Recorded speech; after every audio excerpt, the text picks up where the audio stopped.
I still remember the smell of polish and detergent clinging to my hands the day everything changed. My name is Anna Santos.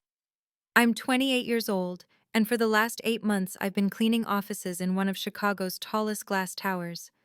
People walk past me in their expensive suits without even seeing me, like I'm part of the furniture. That's fine. I've learned to keep my head down. But that morning when I wheeled my cart into the executive boardroom, I knew my life was about to be shattered and rebuilt in ways I could never have imagined.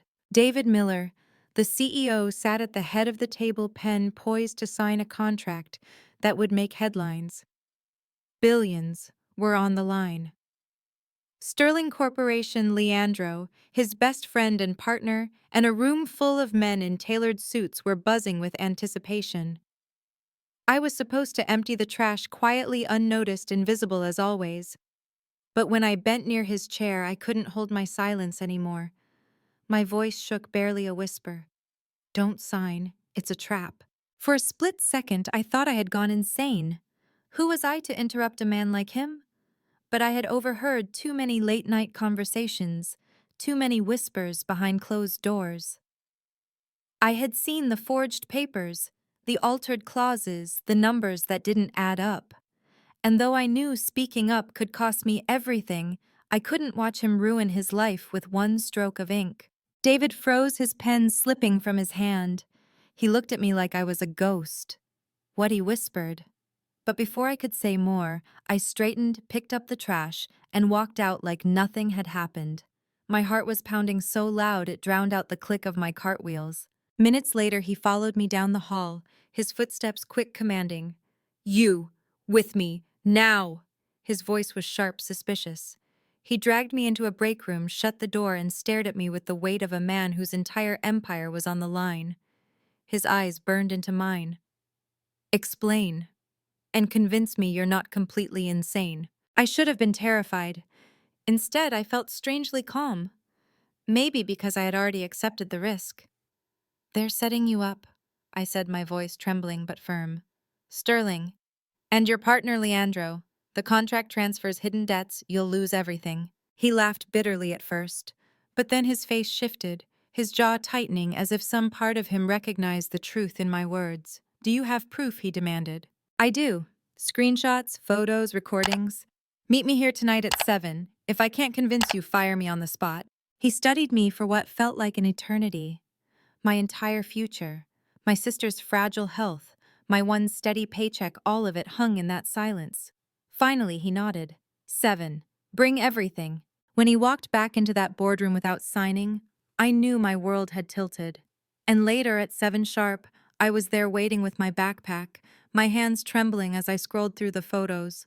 My voice cracked as I showed him the evidence, Leandro's voice on a recording plotting with Sofia Delgado, David's ex. The same woman who once swore she loved him. Their words still echo in my head. Once he signs, we'll own everything. David's face drained of color. His hand shook as he pressed it against the window. Chicago's skyline glittering below us, like nothing had changed, even though everything had. Leandro's been my best friend for 15 years, he whispered. We built this company together. Sometimes the cruelest knives are the ones wielded by the hands we trust most. When I left that night, I knew I had crossed a line I could never return from. I wasn't just the invisible cleaning lady anymore. I was the woman who had dared to whisper against giants. And from that moment on, my life was no longer mine alone. It was bound to David's fate, whether for salvation or destruction. But I never imagined how much I would pay for that whisper, or how deep betrayal could cut when it came not from strangers but from the man you tried to save. The following morning, the entire building buzzed with whispers. Something had gone wrong with the signing, and though I wasn't privy to the meetings upstairs, I knew. David hadn't signed. The trap hadn't sprung, at least not yet. I should have felt relieved, even proud. Instead, I walked through the lobby with my head down, my heart hammering, terrified someone would realize I was the reason. When I pushed my cart into the executive floor that night, David was already waiting. He dismissed everyone else, locked the boardroom door, and turned to me. His eyes were cold, unreadable. Show me everything, he said. His voice was calm, but beneath the surface I heard the quake of a man standing on the edge of a cliff. I pulled out my old phone, its screen cracked, the battery barely holding charge. I showed him the screenshots, financial statements, hidden behind shell companies, loan agreements signed in his name, but forged by Leandro, backdated transfers. Then I played the recording, the one I had nearly deleted a dozen times out of fear. Leandro's voice was smooth, mocking. By the time he realizes, he'll be ruined. Sophia will console him while we take the empire. He won't fight back. He never fights the people he loves. And then Sophia's laugh, soft, venomous. The kind of laugh that drips honey while poisoning the cup. He trusted me once. He'll believe me again, and when he's left with nothing, I'll walk away. I watched the blood drain from David's face as the voices of his best friend and his ex-lover bled into the air between us. He sank into the leather chair, his hand gripping the armrest until his knuckles turned white. For a long moment, the only sound in the room was his ragged breathing. Finally, he looked up at me. His eyes were glassy, furious, wounded. "How long have you known?" My throat tightened. "Weeks. I didn't know what to do. If I went to HR, they'd bury it. If I told you without proof, you'd fire me. I waited until I had enough." He leaned back, staring at the ceiling as though searching for answers that didn't exist. 15 years, he whispered. I built my life with him, trusted him with everything. And Sophia? His voice cracked. I would have given her the world. I didn't know what to say. Nothing could soothe betrayal that deep. That night, I thought he would let me go, that he would call his lawyers, deal with the mess himself. But the next evening, when I showed up for my shift, he was there again. And the night after that.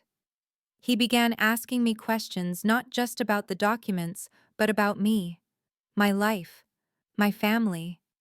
Why I, of all people, had noticed what no one else dared to see.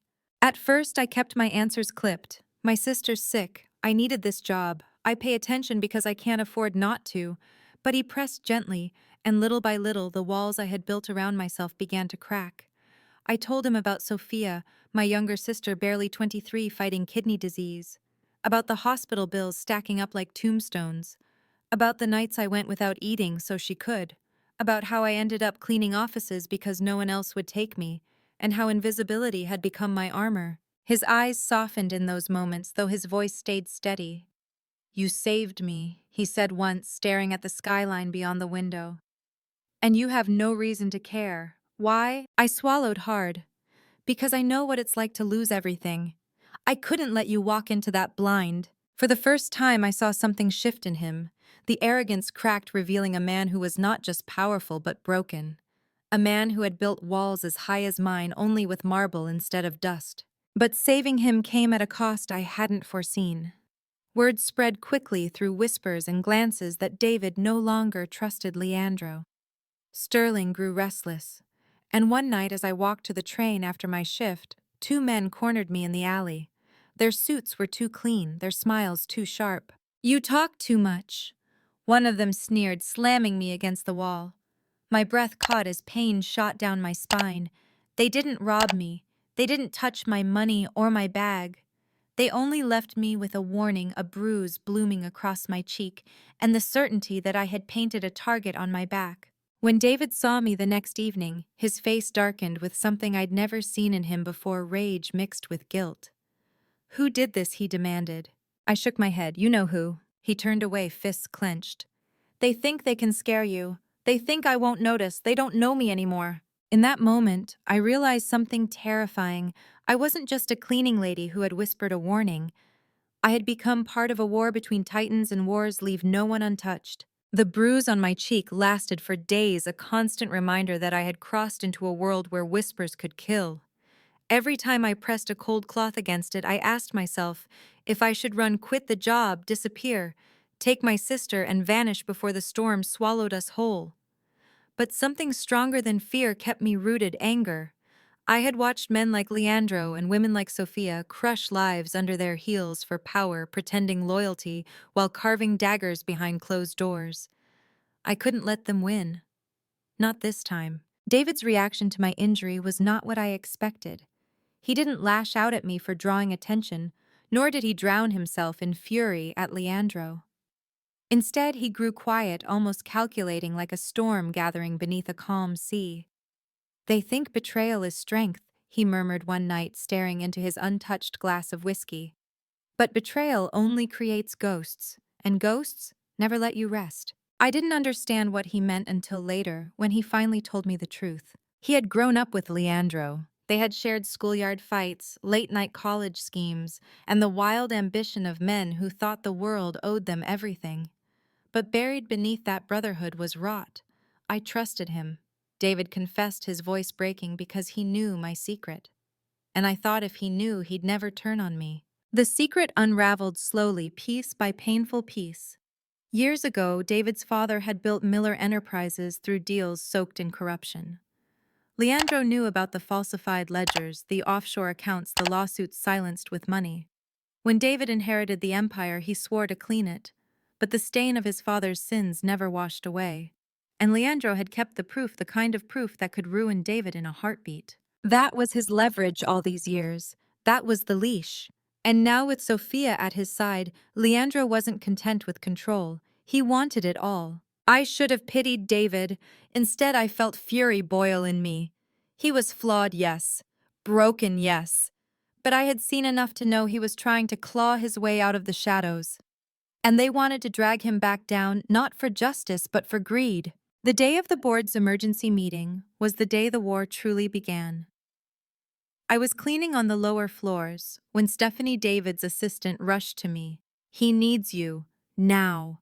Her eyes darted nervously toward the elevators, as if even the walls were listening. When I entered the boardroom, every eye turned to me. I wanted to melt into the carpet, but David's voice anchored me.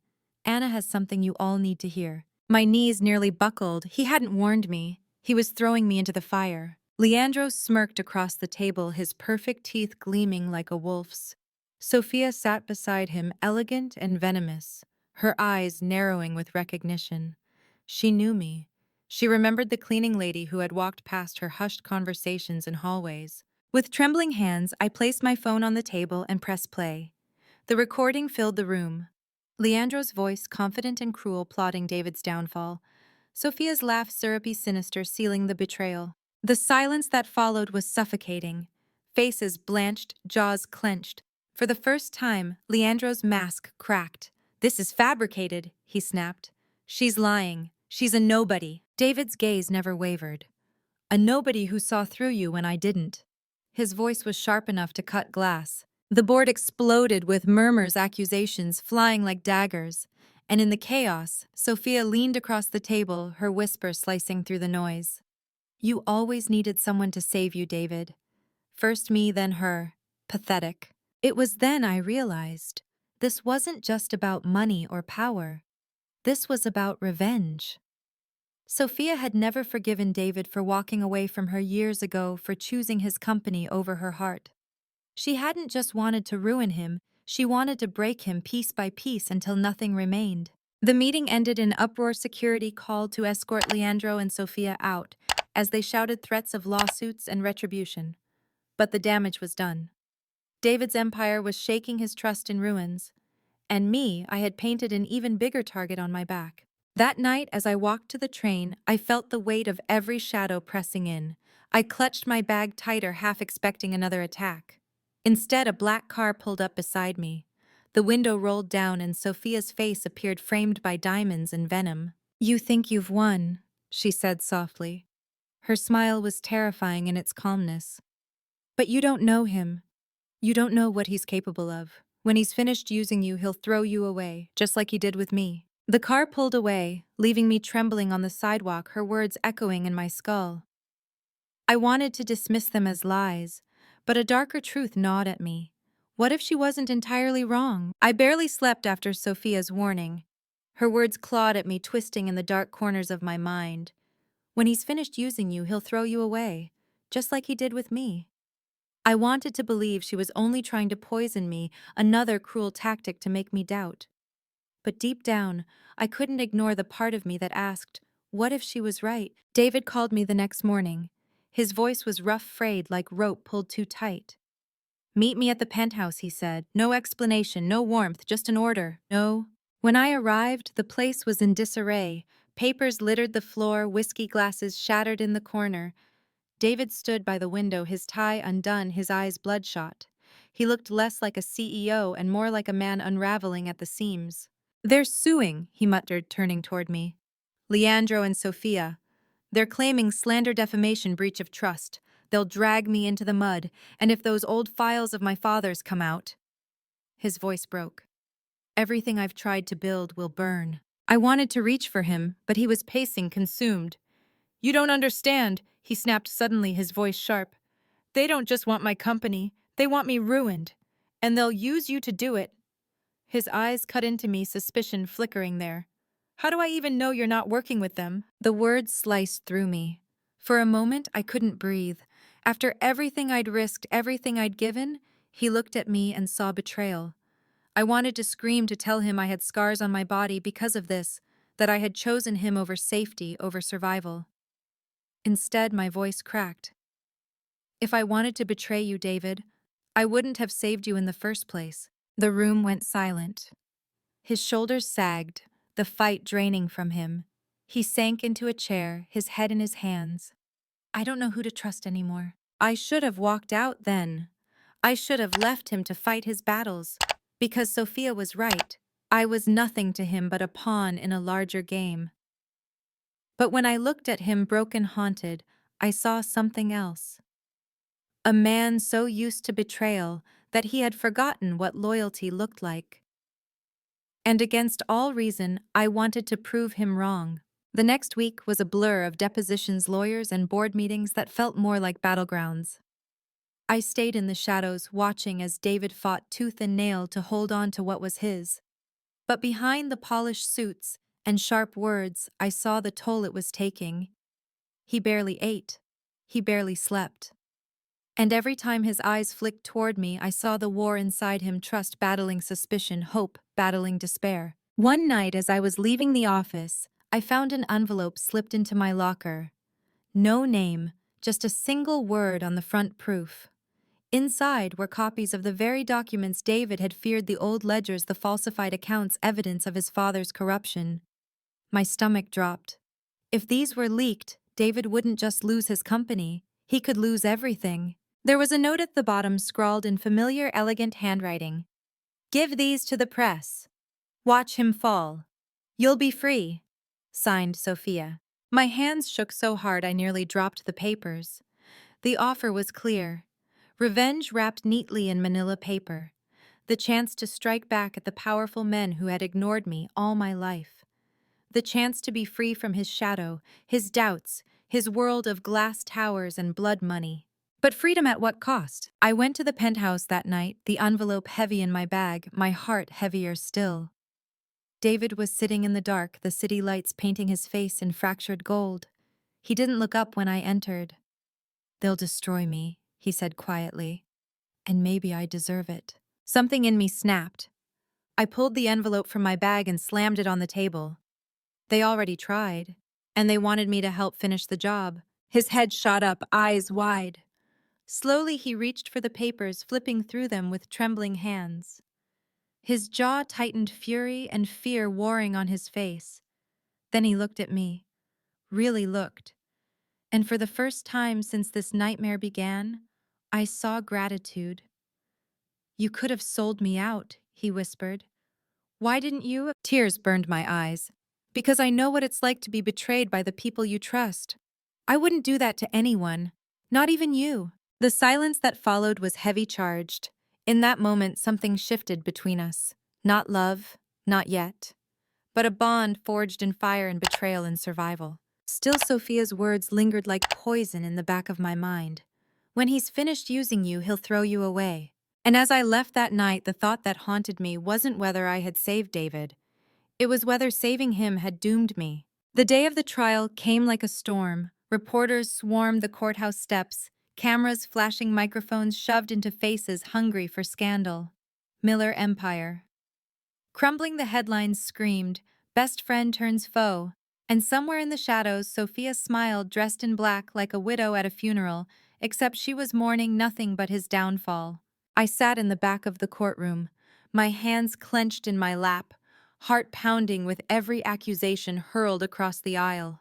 Leandro painted himself as the loyal partner wronged by greed, Sophia, as the woman scorned the lover betrayed. They were masterful liars, twisting truths until they gleamed like weapons. And David, he sat stiff, jaw set, every word he spoke weighed down by years of guilt he didn't deserve but still carried. When my name was called, I thought I might faint. The courtroom turned as I stood, the cleaning lady dragged into the spotlight. My voice shook as I described what I had overheard, what I had seen, the evidence I had gathered. Leandro's lawyer sneered, trying to tear me down. And why should anyone believe you? You're a janitor. Invisible. Desperate. The words stung, but I lifted my chin. Invisible people see more than you think, and desperate people learn how to survive. The room fell quiet. For the first time, my voice mattered. The evidence, the recordings, the stolen documents, they piled up like bricks in a wall, until even the judge could no longer ignore the truth. By the end, Leandro's mask had cracked, Sophia's venom turned frantic. Their empire of deceit collapsed before my eyes, and David survived. Not unscathed, not untarnished, but still standing. When the gavel fell, the courtroom erupted. David turned in his seat, his eyes finding mine. Relief, gratitude. Something deeper flickered there. And in that moment, I felt the weight of every choice I had made. My whisper had changed everything. But survival doesn't end in the courtroom. It follows you home. Weeks later, I stood in my tiny apartment, the one I shared with my sister, watching her sleep peacefully for the first time in months. David had made sure the hospital bills were paid, that she had the treatment she needed. He said it was the least he could do. But I knew better.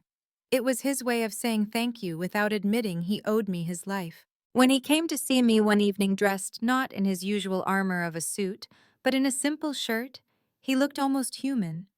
He leaned against the doorframe, watching me tidy the kitchen. "You could have walked away," he said softly. "Why didn't you?" I thought of Sophia's words again, her bitter warning. I thought of every time he had doubted me, every time I had nearly lost faith in him. And then I thought of the man I had seen staring out at the city, broken and alone, and the way his walls had cracked when he finally let me in. "Because I know what it's like to be left behind," I whispered. "And I couldn't do that to someone else, not even you." His eyes softened, and for the first time, he smiled, not the practiced smile of a CEO, but something real. "Then maybe you're the only person I can trust." We didn't fall into each other's arms. There was no fairy tale kiss, no neat ending tied with a bow. Life isn't like that. He had wounds to heal, scars too deep to vanish overnight. And me, I still carried the fear of betrayal like a shadow. But for the first time in years, I felt something like hope. Sometimes late at night, when the city is quiet and my sister is safe, I sit by the window and think about how a whisper changed my life. How speaking up when I was supposed to stay silent brought me into a world of power, lies, and revenge. How it almost destroyed me, but also gave me something I never thought I'd find: the courage to believe my voice mattered. If you're listening now, maybe you've been silenced, maybe you've been betrayed, maybe you feel invisible. I want you to know you are not. Sometimes the smallest voice can change everything. Sometimes survival isn't about silence, but about daring to speak when the world tells you not to. So if my story has touched you, please like, share, and subscribe. Leave me a comment below. I'd love to hear your thoughts, your battles, your whispers. Because maybe, just maybe, the voices of the invisible can change more than we realize.